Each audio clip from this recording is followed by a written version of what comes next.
Assalamualaikum sampurasun.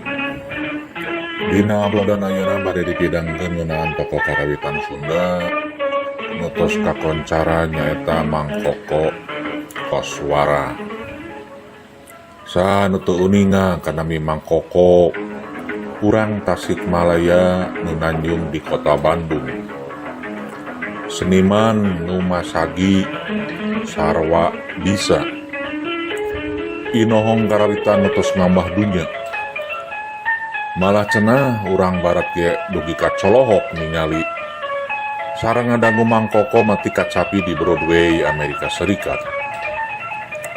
Seueur karya-karyana anu dugi kakiwari masih dihaleuangkeun ku sawatar jalmi nu cinta kasenian karawitan Sunda.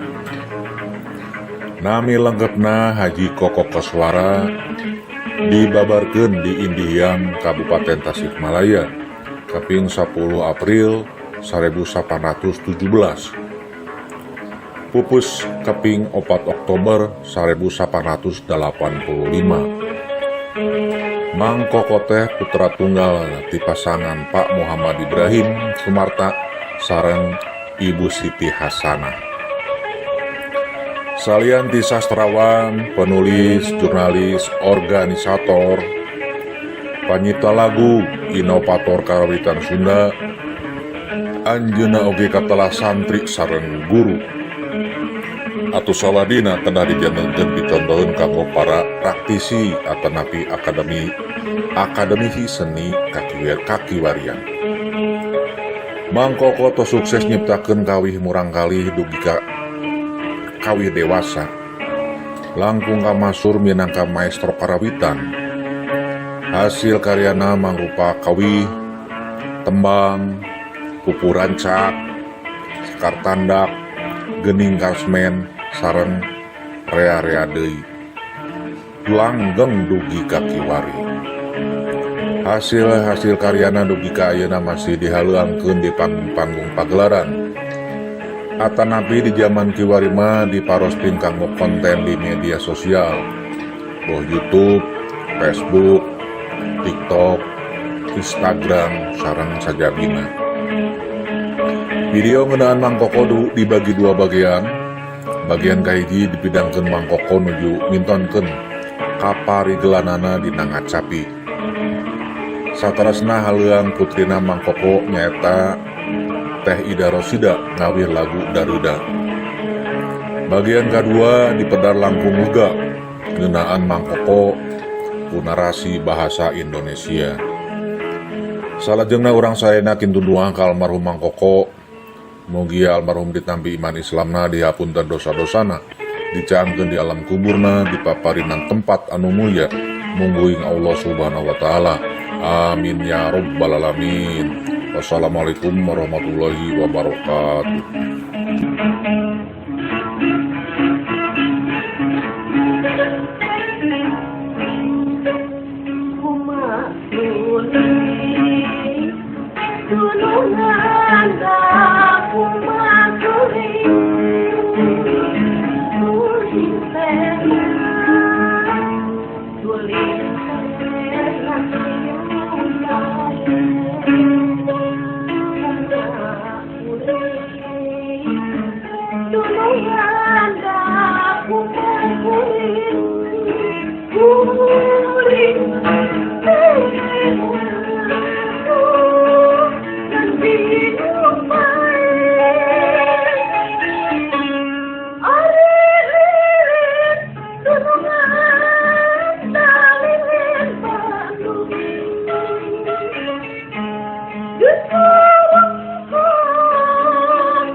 Koko Koswara atau yang populer dengan nama Mang Koko adalah seniman istimewa yang menyandang nama besar.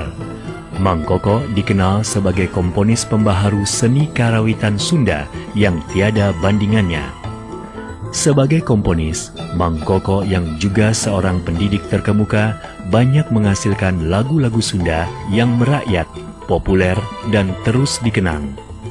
Sejak tahun 50-an, karya-karya lagu Mang Koko yang memikat telah menggairahkan dunia seni karawitan Sunda. Saya pikir karya-karya beliau mulai dari tingkat anak sampai remaja, orang dewasa, anak itu maksud saya pendidikannya, sampai umum itu tersentuh oleh beliau. Termasuk juga nilai-nilai keagamaan di dalamnya. Sangat luar biasa dan sangat banyak hal-hal yang monumental. Dari segi pendidikan, Pak Koko mempunyai satu jasa yang tidak sedikit. Membawakan lagu-lagu baru dengan notasi itu, maka jadilah suburlah pendidikan seni suara Sunda. Sebagai komponis, Mang Koko sangat produktif menciptakan lagu-lagu Sunda dengan beragam jenis. Semasa hidupnya, Mang Koko tidak kurang telah menciptakan 311 karya lagu.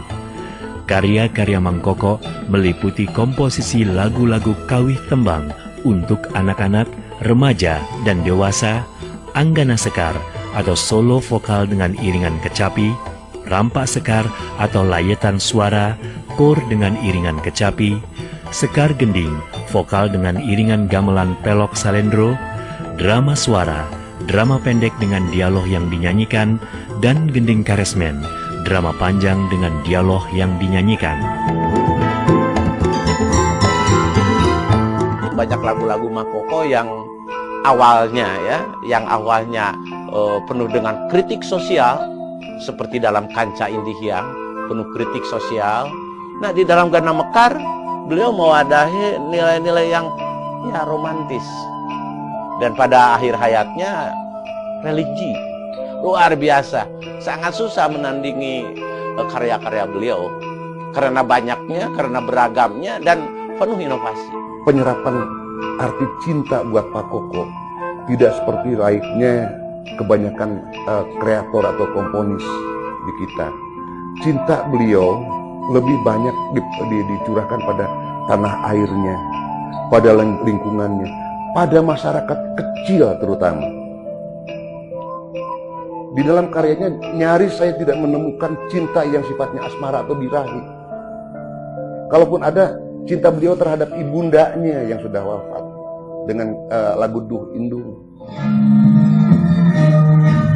Lirik-lirik lagu ciptaan Mang Koko dikenal berani dengan tema yang beragam, mulai dari tema pendidikan, kepahlawanan, cinta tanah air, kritik sosial hingga religi. Menariknya, lagu-lagu Mang Koko yang bertema pendidikan diciptakan sesuai dengan jenjang pendidikan dari sekolah dasar hingga sekolah menengah atas. Sebagai contoh, lagu Ngayuh Hujan ditujukan untuk tingkat anak-anak sekolah dasar. lagu Niron Tentara untuk tingkat anak-anak sekolah menengah pertama, dan Karatagan Pamuda Indonesia untuk tingkat sekolah menengah atas. Siapa sih orang yang nggak kenal lagu badminton? Misalnya ya, badminton diciptakan tahun 46 itu. Dan itu populer. Sebelum badminton tidak segemerlap atau seramai sekarang, apalagi kita menjadi juara dunia, ya Mang Koko sudah atau Pak Koko sudah membuat lagu itu. Kemudian siapa sih yang nggak kenal lagu Pahlawan? Ya, Pahlawan, Karatagan Pahlawan. Tahun 50 diciptakan oleh beliau. Monumental sekali. Membangkitkan gairah perjuangan. Beliau itu saya kira bisa membaca situasi umpamanya membuat lagu untuk anak-anak gitu di Taman Cangkurileng, akhirnya cepat sekali si anak itu bisa menangkap lagu-lagu Pak Koko seperti lagu-lagu Cangkurileng. Terus waktu itu orang pada banyak berlatih wamil ya, tentara gitu ya. Anak-anak muda beliau cepat membuat lagu Baju Hejo.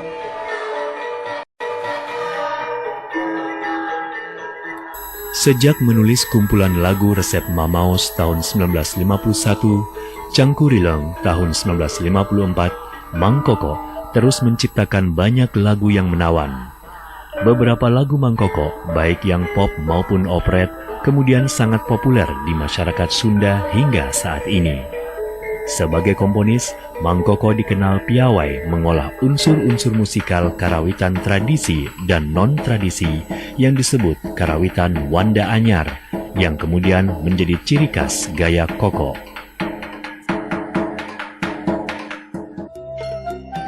Mang Koko selain populer sebagai komponis, juga dikenal sebagai pendidik, birokrat, dan pemimpin yang disegani. Sebagai guru, Mang Koko berperan besar dalam melahirkan seniman-seniman muda berbakat yang mengikuti jejaknya sebagai komposer atau pendidik, baik melalui sanggar-sanggar yang dipimpinnya maupun melalui institusi pendidikan seni karawitan. Dengan semangat pengabdian yang mendalam, Mang Koko yang merakyat adalah sosok guru sesungguhnya yang telah melahirkan banyak karya monumental. Ketika beliau mengajar di Konservatori Karawitan, disingkat Kokar, itu jelas beliau bukan saja menggeluti masalah-masalah secara praktis, tapi juga secara keilmuan. Nah, di sanalah lahir karya-karya beliau yang yang bersenyawa antara nilai-nilai praktis dengan nilai-nilai teorinya, ya. Antara Koko sebagai guru, antara Koko sebagai direktur, dan antara Koko sebagai Mang Koko sebagai seniman, saya rasa malah segala rupa sifat-sifat atau karya-karya kejabatan ini malah mendorong beliau sebagai seorang seniman. Itu yang jadi bukan, jangan disangka bahwa setelah jadi birokrat suhunya menurun, tidak. Selama lebih dari 20 tahun menekuni seni karawitan Sunda, Mang Koko telah menunjukkan dedikasi yang luar biasa. Sebagai komponis, Mang Koko telah berperan besar dalam mengembangkan dan mempopulerkan seni karawitan Sunda. Meski penghargaan yang diterima Mang Koko tidak banyak, karya dan pengabdiannya dalam dunia pendidikan menunjukkan identitas Mang Koko yang sebenarnya. Kecintaan Mang Koko pada dunia seni karawitan Sunda agaknya telah menempatkannya sebagai seniman teladan. Kalau melihat dedikasi Pak Koko, kesenian Sunda adalah tempat hidup Pak Koko. Tidak ada sebuah istilah dalam hati saya membuat ini untuk memajukan kesenian Sunda. Tidak. Itu hidupnya di sana aja udah. Pak Koko itu sangat disiplin pada waktu, sangat disiplin pada latihan. Etika latihan beliau pegang, sangat dipegang, dan beliau terapkan pada anak didiknya, pada murid-muridnya. Ini yang mungkin membekas pada kami dan menghasilkan sesuatu bagi kami. Disiplin latihan ini, penghargaan pada proses ini yang beliau berikan pada kami. Seperti saya sekarang sudah lari ke disiplin ilmu yang lain, disiplin itu yang masih tetap melekat. Penghargaan pada proses itu yang sangat beliau terapkan pada kami.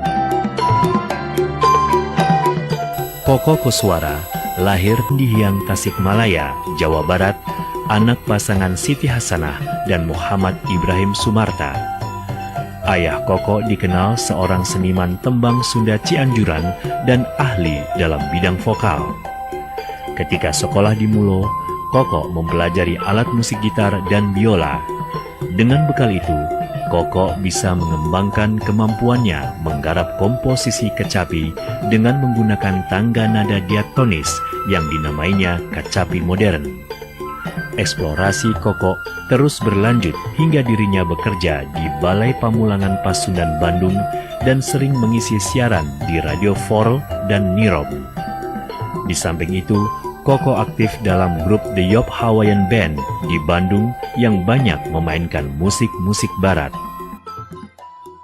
Saya pikir tiga unsur itu juga sangat mendukung. Masalah keluarga, orang tuanya senang pada kesenian, kemudian mungkin memberikan darah cinta seni, pendidikan. Pada waktu itu kan jarang orang berpendidikan, Mang Koko juga mempunyai pendidikan yang baik. Dan yang ketiga, justru wawasan beliau pada kiprahnya awalnya pada musik. Itu ikut memberi warna pada karya-karyanya dalam karawitan Sunda. Lagu-lagunya yang ia susun itu sangat menarik bagi masyarakat pada masa itu.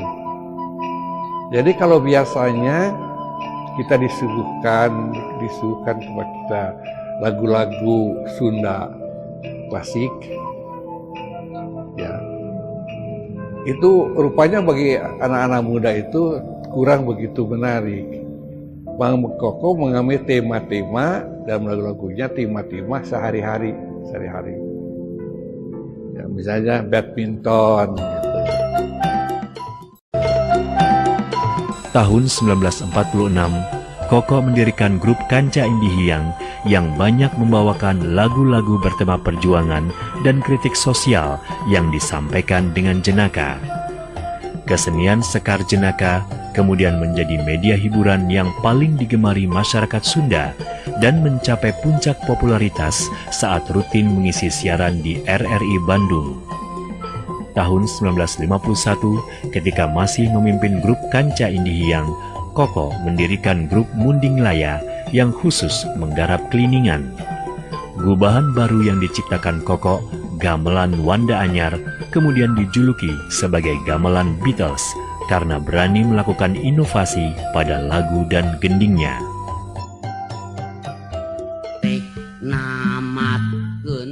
Kemampuan dan sikap berkesenian Mang Koko yang terbuka memungkinkan dirinya mengolah seni tradisi menjadi hiburan yang menarik. Dan pergaulan Mang Koko yang luas dengan komunitas seniman memberinya banyak peluang berkolaborasi dalam berkarya. Selain menuliskan liriknya sendiri, Mang Koko juga berkolaborasi dengan seniman untuk lirik lagunya. Bahkan dengan kemampuannya, Mang Koko berhasil menciptakan lagu-lagu operet dan beberapa di antaranya seperti Si Kabayan dan Nyai Dasima banyak mendapat pujian.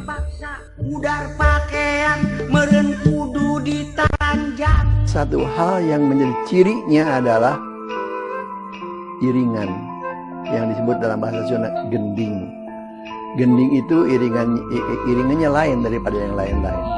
Iringan lagu-lagu Pak Koko bukan hanya mengiringi vokal, tapi sebagai penerjemahan daripada lagu itu sendiri. Sehingga tanpa vokal, umumnya lagu-lagu Pak Koko dengan gendingnya aja kita sudah dapat merasakan apa yang dimaksud Pak Koko. Itu yang penuh. Ketika bekerja di Jawatan Penerangan Provinsi Jawa Barat, Koko berperan penting dalam mencetak kader-kader seni melalui organisasi yang dibentuknya. Melalui Yayasan Cangkurileng, Koko aktif memberikan pendidikan karawitan bagi guru kesenian sekolah dasar dan menengah, menyebarkan buku kawih yang berisi lagu-lagu karya Koko, koordinasi pengisian siaran di Sturada, studio radio daerah maupun di RRI Regional Bandung. Sebagai pendidik, Koko berperan penting dalam mengantarkan seniman-seniman karawitan untuk memiliki gelar kesarjanaan dengan mendirikan Akademi Seni Karawitan Indonesia (ASKI) bersama rekan-rekannya dari Yayasan Cangkurilem pada tahun 1971. Ada perhatian-perhatian khusus beliau kepada saya selaku katakanlah orang kesenian atau juga mungkin pendidikan kesenian. Biasanya begini, coba perhatikan katanya, tapi dengan bahasa Sunda ya, bahwa seni yang tidak berhasil katanya biasanya masalah moral atau duit gitulah. Itu perhatikan aja gitu, duit atau moral atau duit, ya katakanlah lawan jenis lah. Biasanya jatuhnya karena itu. Tapi juga keberhasilan juga kalau itu bisa dilalui, itu katanya akan insya Allah akan bagus katanya. Kalau yang dua itu dilalui. Kebetulan waktu saya sekolah di Konservatori Karawitan, Bapak itu suka mengarang lagu ya yang banyak itu. Sebelum dikenakan atau kepada orang lain diajarkan, saya dilatih dulu dengan segala kedisiplinannya itu, karena kalau ayah saya itu mengarang lagu dengan notasi-notasinya. Ini laras pelau, laras madenda, laras degung, laras alendro. Kemudian lagu itu diajarin ke saya, dan setelah saya bisa, kemudian Bapak mengajarkan kepada orang lain gitu. Jadi setiap ada lagu baru begitu. Meski semangat Mang Koko dalam memajukan pendidikan kesenian masih menggebu, namun kondisi kesehatan mantan Direktur Konservatori Karawitan ini tidak memungkinkannya terus bekerja. Mang Koko yang selalu bersikap jujur dan sederhana menghembuskan nafas terakhir pada tanggal 5 Oktober 1985 ketika sedang berada di masjid di dekat rumahnya. Sebagai seniman, Mang Koko yang menikah dengan Berta Sarianingsih yang memberinya 8 anak telah berbuat yang terbaik untuk dunia seni Indonesia. Pak Koko adalah seorang humoris. Segala rupa dibawa dengan humor. Walaupun marah sekalipun, humornya selalu keluar. Itu yang pertama. Kedua, Pak Koko adalah seorang religius. Seorang yang tidak pernah lupa sholat. Pada waktu kesibukan apapun, kalau kita lihat mana Pak Koko sedang istirahat, sedang sholat. Itu Koko Koswara. Ya teladan di rumah, ya teladan di organisasi, ya perilaku beliau itu amat agamis gitu ya. Itu agak susah gitu ya mencari, kok sepertinya mendekati lengkap gitu ya. Kepada generasi yang lahir sesudahnya, Mang Koko telah mewariskan karya yang sangat berharga. Meski bersaing dengan lagu-lagu pop barat, lagu-lagu karya Mang Koko yang monumental hingga saat ini masih terus berkumandang. Sebagai seniman, Mang Koko menjadi teladan yang terus hidup dalam komunitas seni di Indonesia. Dengan karya-karyanya yang berharga dan semangat berkesenian yang tidak pernah padam, Mang Koko yang menerima Piagam Anugerah Seni tahun 1971 agaknya akan selalu dikenang.